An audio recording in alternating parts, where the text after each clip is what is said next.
Hey guys, in this video I will present a solution to China National Olympiad 2022 problem 6. Firstly, we have a look at the statement. We are given n greater than or equal to 8 airports with one-way direct routes between some of them.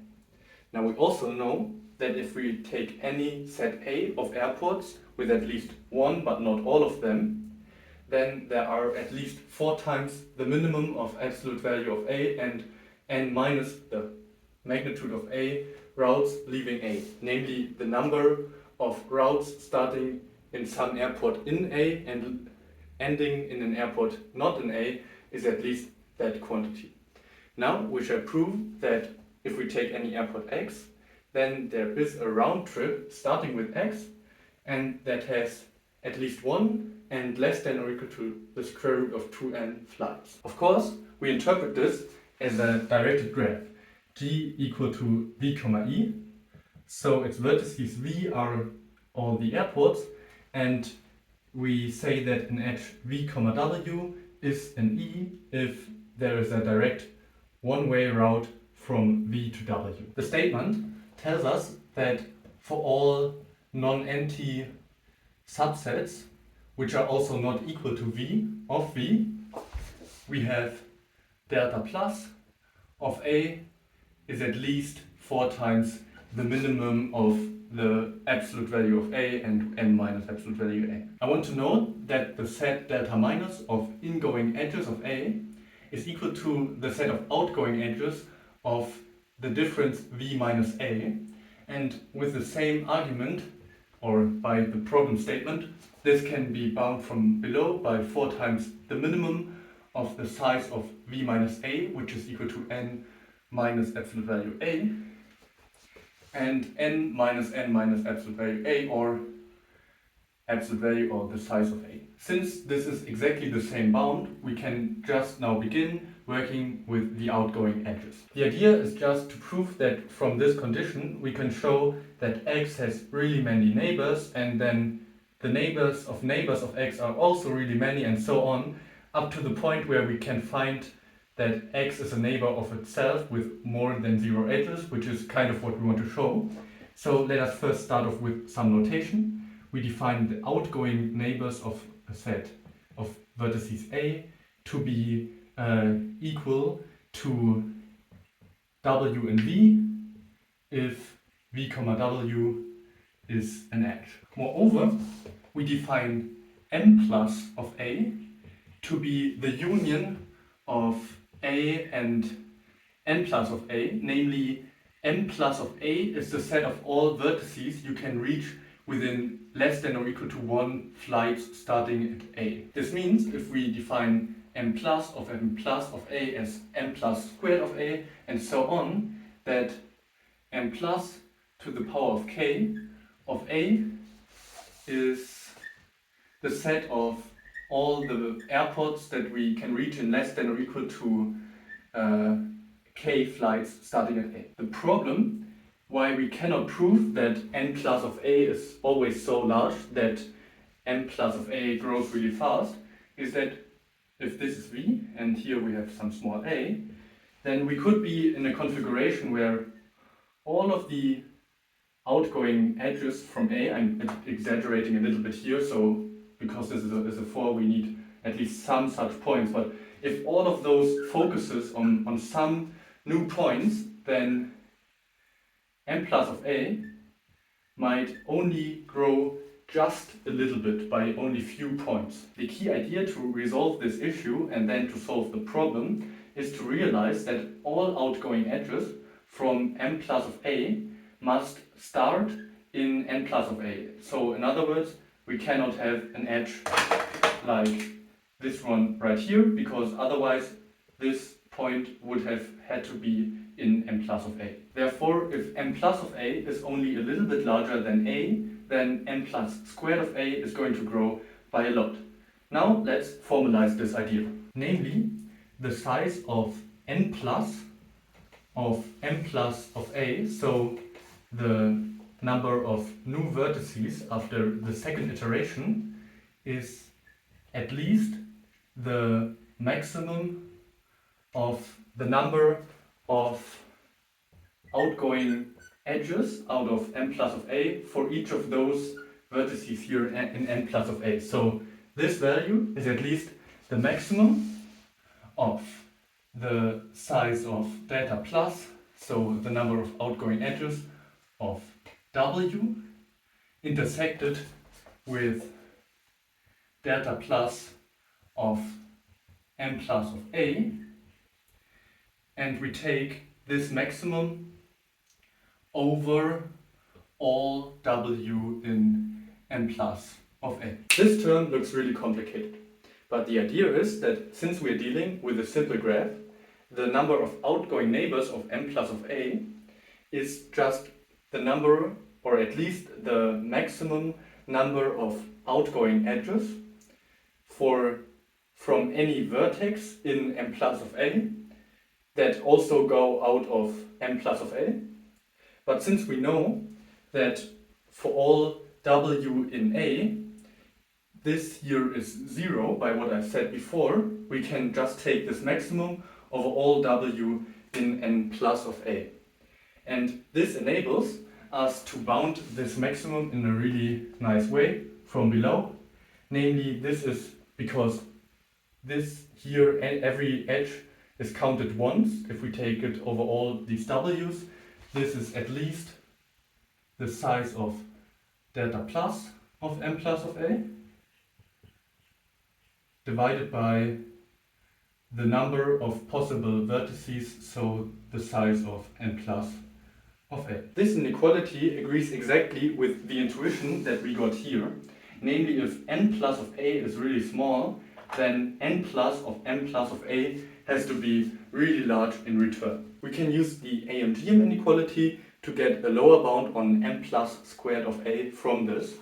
Namely, we know that the size of n plus squared of a is nothing but the magnitude of a plus the magnitude of n plus of a plus the magnitude of n plus of m plus of a.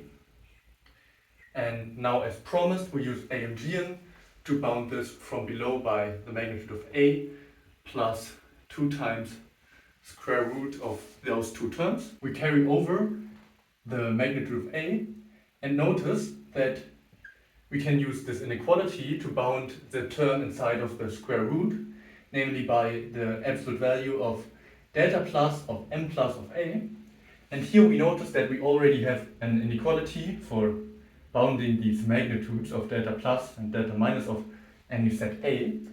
And we can substitute this inside here to obtain that all of this is greater than or equal to the magnitude of a plus 2 times square root 4 times the minimum of the magnitude of m plus of a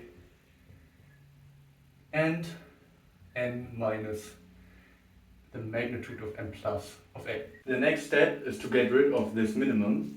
Namely, we only want to consider such choices of a such that this minimum is actually equal to m plus of a. So let us first define a to be the set only consisting of x. That is the airport we want to start with.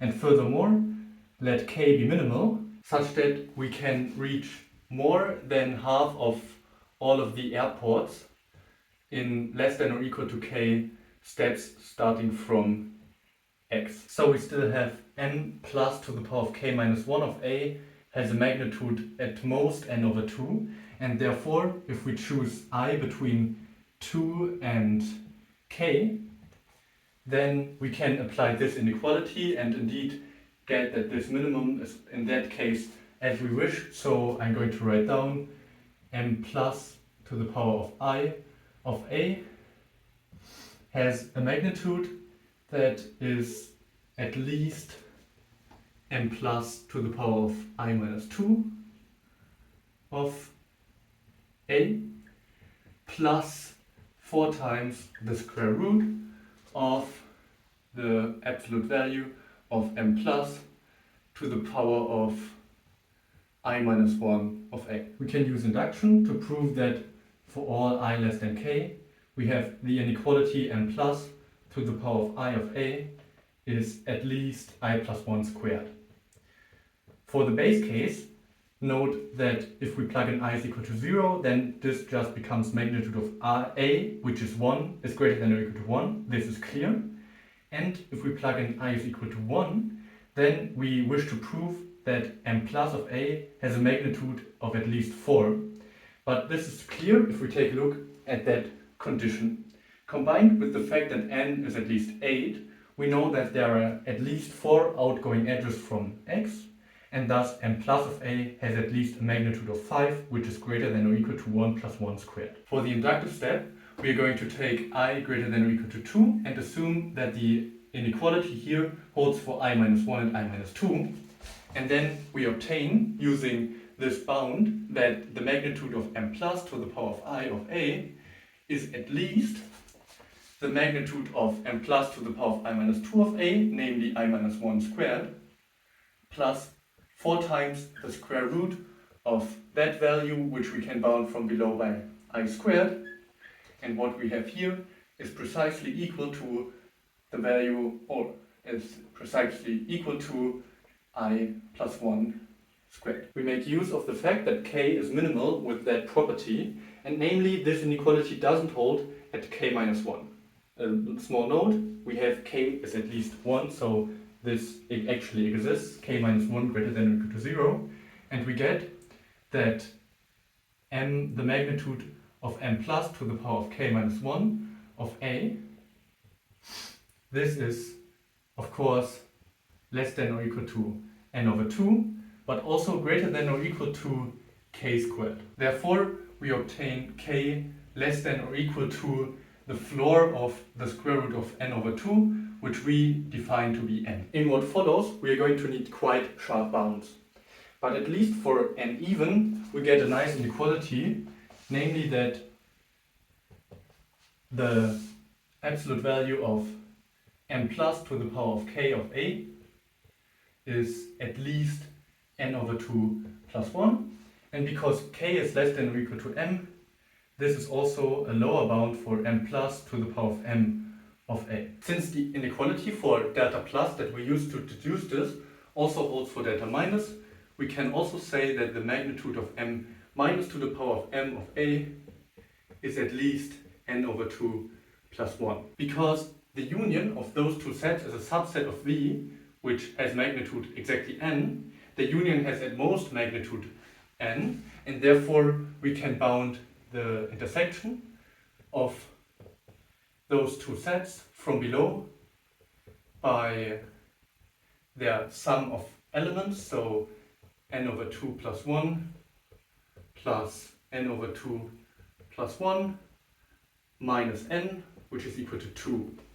And therefore there exists an element y in this intersection that is not equal to x. We can fly from x to y to x again in at most 2m flights, and of course at least one flight is in that path because y is not equal to x. But now 2m is also less than or equal to 2 times the square root of n over 2, which equals the square root of 2n. So this is the desired bound, but we only get this for n even. This inequality becomes that the left side is at least n over 2 plus a half if n is odd.